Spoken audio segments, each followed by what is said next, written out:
Well, what is up, guys? Welcome back to the channel and welcome back for another video.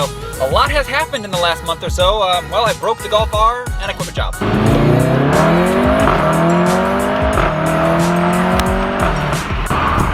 A lot of you guys have been asking how the Golf R is doing, and she's doing pretty good. So a lot has happened in the last month. So as you guys saw with my last upload, we actually got to rent a private helicopter and fly over the Freedom Factory. And my last video I posted just some aerial footage, but if you guys haven't checked out the Freedom Factory video that I posted, go check it out. A link will be in the description below. It was a great time. So we are going to get on what happened to my Golf R, my poor Golf R. But before that, let's just get the news out of the way that I did quit my job. I figured I'd share with you guys somewhat interesting news about me and kind of what I've been up to in the last couple weeks here. I quit my job of 4 years to go work for my family's business. So it's a super exciting time. I'm super excited about that. Not only that, but I also started a second YouTube channel. So if you guys want to check out that channel, first link in the description below, go check it out. And if you could subscribe to that channel as well, I'd really appreciate it. Now on to what happened to my 2018 APR Stage 2 Golf R. Actually, let's go for a ride and talk about it. Pulling out of the parking lot here, we got a random MP412C.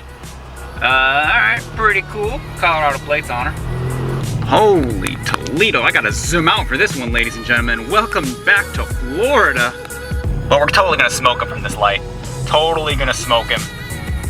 He was already dieseling at me earlier. Or I could get smoked, because these things can be somewhat fast, but... Alright, let's do it. Let's go.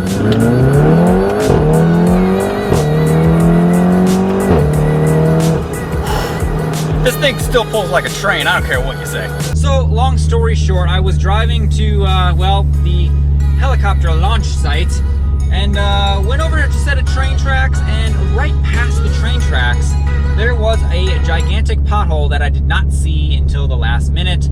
And, well, I'm sure you can connect the dots. I hit the pothole pretty hard on the left front side over here, and, well, she started a knocking. So I'm gonna try to get it on camera for you guys. It's probably gonna be pretty hard because it's even hard to hear when we're just cruising along here. So the microphone is probably not gonna be able to pick it up.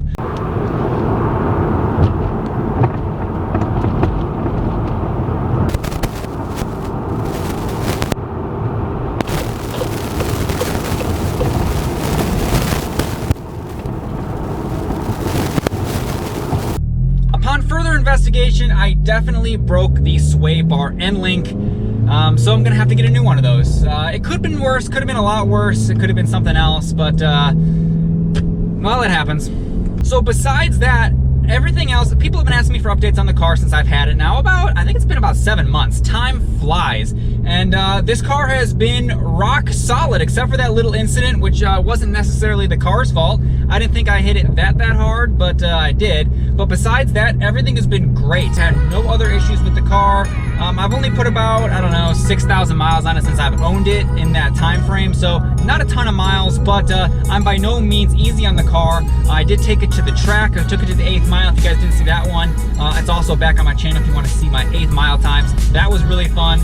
Car did perfect. I launched it like, I don't know, 7 or 8 times on the track, and then drove it home with no issues. Hey, there's a 488. What is it with supercars today? I don't know, but I've seen a lot. Anyway, first gear pull. And it gets to 60 just like that. One of the things that really impressed me with this car is definitely the low-end torque you get out of this 2-liter motor. I've had a lot of 4 cylinders, including Mazda Speed 3, obviously my WRX, and the Mazda had pretty good low-end torque, but nothing like this. This motor has instantaneous, that 400 foot-pounds of torque just right away is very impressive out of a 2-liter.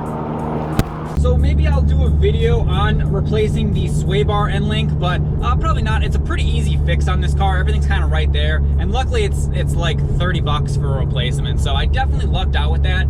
I'm not sure if you guys were able to hear the kind of knocking or rattling on camera. Probably not. Like I said, the microphone is not really going to pick it up that well, and it's definitely only noticeable mainly over smaller bumps when you're going, I'd say, under 25 miles an hour or so.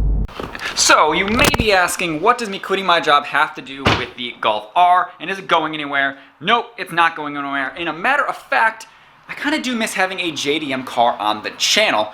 So if I were to get a small project car, what would you guys like to see me get as far as another JDM car? Let me know in the comment section below.